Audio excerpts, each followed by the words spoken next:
네, 안녕하세요. 축구생각입니다. 토요일에 있는 프로토 총 6경기 준비를 해왔고요. K리그와 세리에 경기들로 구성이 되어 있습니다. 일단 우측에 있는 메모장 같은 경우에 과거 동일 배당 기준으로 국내 배당과 해외 배당에서의 승무패 확률이고요.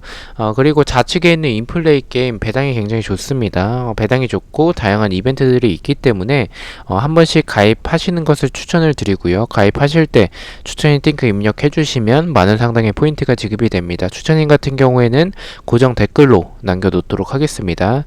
1번 경기부터 말씀을 드리도록 하겠습니다. K리그 경기고요. 수원FC 대 대구의 경기부터 말씀을 드리도록 하겠습니다. 일단 배당적인 확률은 국내와 해외 둘 다 비슷한 확률을 보여주고 있고요. 결과부터 말씀을 드리면 저는 무승부를 바라보고 있습니다.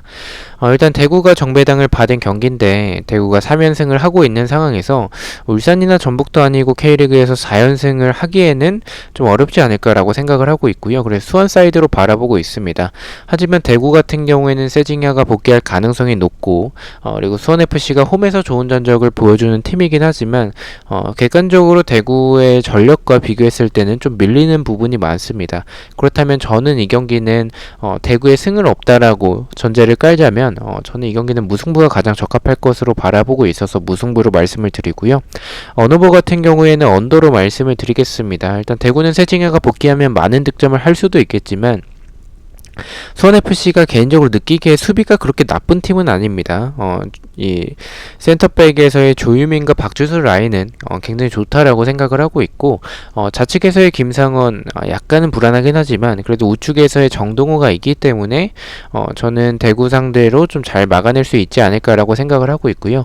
수원FC 같은 경우에는 공격을 만들어가는 과정 자체가 좋긴 하지만 그것이 득점으로 연결되지 않는 이 결정력을 생각을 해봤을 때는 저는 언더 쪽으로 말씀을 드리도록 하겠습니다. 핸디캡 같은 경우에는 제가 무승부로 이변을 보고 있기 때문에 수원FC의 핸디캡 승으로 말씀을 드리도록 하겠습니다. 자, 2번 경기입니다. 수원 삼성 대 포항의 경기고요. 배당적인 확률은 국내에선 무승부와 패 쪽, 해외 배당에서는 승과 패 쪽을 가리키고 있습니다. 이 경기는 이변으로, 이 경기 역시 좀 이변으로 바라보고 있고요. 수원 삼성의 패 쪽으로 말씀을 드리도록 하겠습니다. 이 경기를 일단은 이변으로 바라보는 부분은 포항이 최근에 전적이 굉장히 좋고 흐름이 나쁘지 않습니다.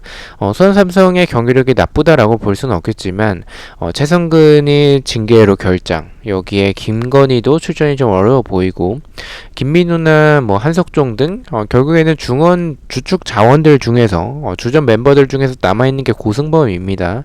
그만큼 지금 중원에서의 공백이 많은 상황이라서 포항의 타시와 크베시치를 믿기는 조금 어려울 수도 있겠지만 고영준이 투입되고 나서의 후반전에 포항의 경기력 그리고 지난 제주와의 경기 때 좋았던 경기력을 좀 생각을 해본다면 저는 포항이 이기는 결과가 나올 것 같다라고 생각을 하고 있어서 수원삼성의 패로 말씀을 드리도록 하겠습니다. 언어버 같은 경우에는 이 경기도 언더 쪽으로 말씀을 드리겠습니다. 포항 같은 경우에는 타시나 크베시치의 이런 결정력이 좋지 않고 수원 삼성 같은 경우에는 헨리가 뭐 선발로 나오진 않겠지만 그래도 교체로 나왔을 때 그런 보여주는 무게감을 생각을 해봤을 때 그리고 수원 삼성 역시 김건희가 출전 여부가 불투명하다면 정상빈은 조금 기대가 되지만 제리치는 좀 믿기 어려운 지금의 모습을 보여주고 있다라고 생각을 하고 있기 때문에 저는 언더 쪽으로 말씀을 드리도록 하겠습니다.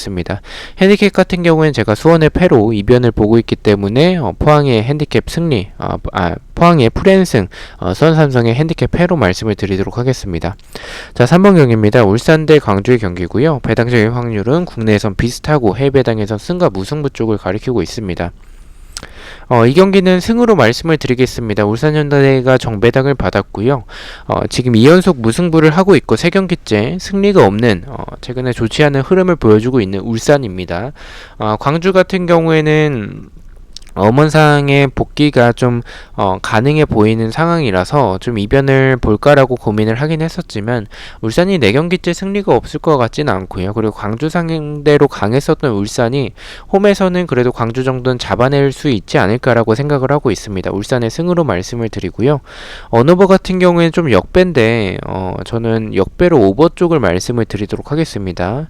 이 경기가 언더가 정배인데도 불구하고 역배인 오버를 좀 바라보는 부분은 일단 광주 같은 경우에는 엄원상이 복귀한다라는 점이 큽니다. 광주는 주전 자원과 이 서브 자원의 갭이 굉장히 큰 팀입니다. 스쿼드가 두터운 팀은 아니기 때문에 이 주전 선수들 한 명 한 명의 부상으로 이탈이 굉장히 큰 팀입니다. 거기에 엄원상이 복귀를 하게 된다라면 펠리페의 고립을 어느 정도 좀 해결을 해주지 않을까라고 생각을 하고 있어서 광주의 득점 역시 가능할 것으로 생각을 하고 있고요. 그렇게 본다면 울산 역시 광주의 수비를 생각을 해봤을 땐 뭐 뚫어내기에는 충분하지 않을까라고 생각을 해서 오버 쪽으로 말씀을 드리고요.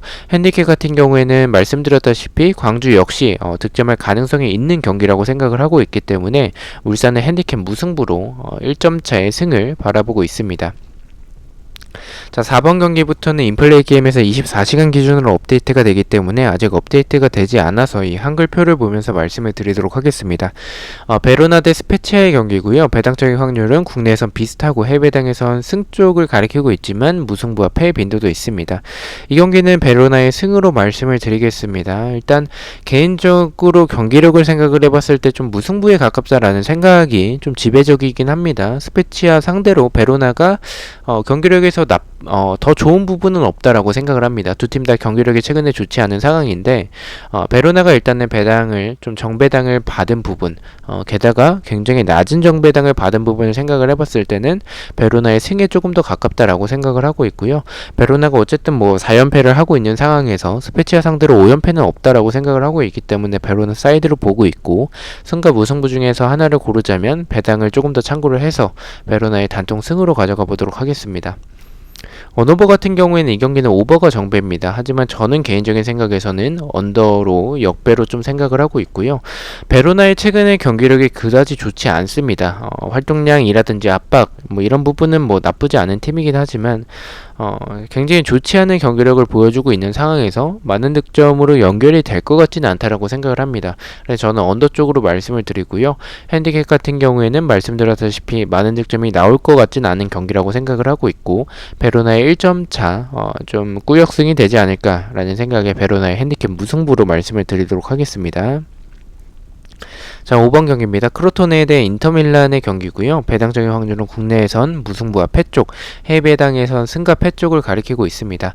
이 경기는 뭐 인터밀란이 똥배당을 받았고 저 역시도 이 경기는 의심하고 있지는 않습니다. 크로토네의 단통 패로 가져가 보도록 하겠습니다. 일단 크로토네의 패로 이변을 바라보지 않는 부분은 무승부를 바라보지 않는 부분은 크로토네가 21경기째 무승부가 없고 인터밀란이 원정에서 2연속 무승부를 하고 있는 상황에서 우승 경쟁을 하고 있는 상황에서 승점적으로 여유롭긴 하지만 크로토네 정도로는 인터밀란이 좀 무승부를 할 것 같지는 않다라고 생각을 하고 있어서 크로토네의 패 쪽으로 말씀을 드리고요.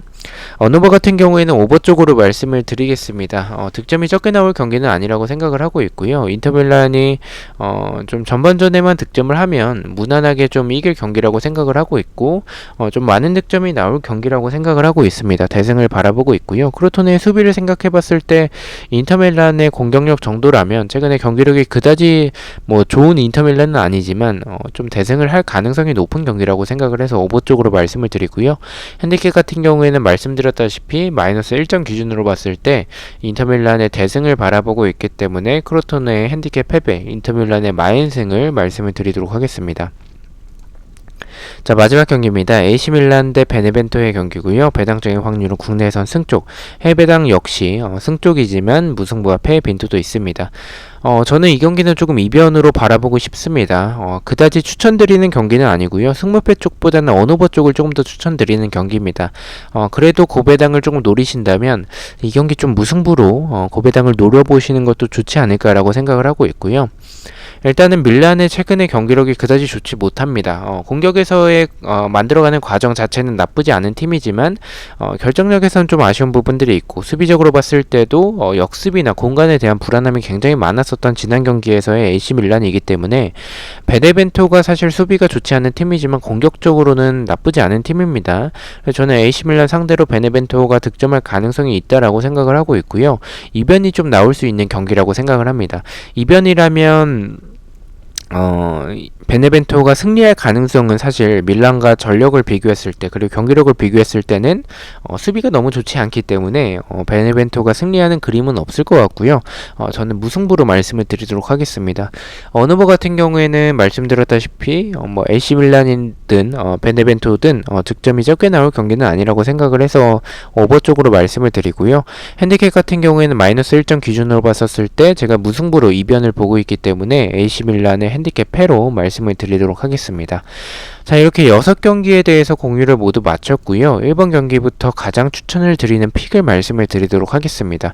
1번은 수원FC의 언더를 가장 추천을 드리고요. 2번은 수원삼성의 핸디캡 패배, 3번은 울산의 승리, 4번은 베로나의 언더, 5번은 크로토네의 패배, 6번은 AC 밀란의 오버, 이렇게 가장 추천을 드리도록 하겠습니다. 이렇게 총 6경기 중에서 제가 픽을 가져와 봤고요. 부주력 픽입니다. 좀 안전해 보이는 경기들로 좀 가져와 봤고요. 첫 번째는 수원FC의 언더, 두 번째는 헬라스 베로나의 언더, 세 번째는 AC 밀란의 오버로 4.1배당을 책정을 받았고요. 언오버 조합으로 좀 가져와 봤습니다. 좌측에 배트맨에서는 4.1배당을 책정을 받았고요. 그리고 우측에 수원FC의 언더를 동일한 경기를 가져갔었을 때 배트맨에서는 1.62배당, 우측의 인플레이 게임에서는 1.7배당으로 배당이 더 높게 책정이 되는 것을 확인하실 수가 있습니다. 그래서 배당이 좋기 때문에 한 번씩 이용해 보시는 것을 추천을 드리고요.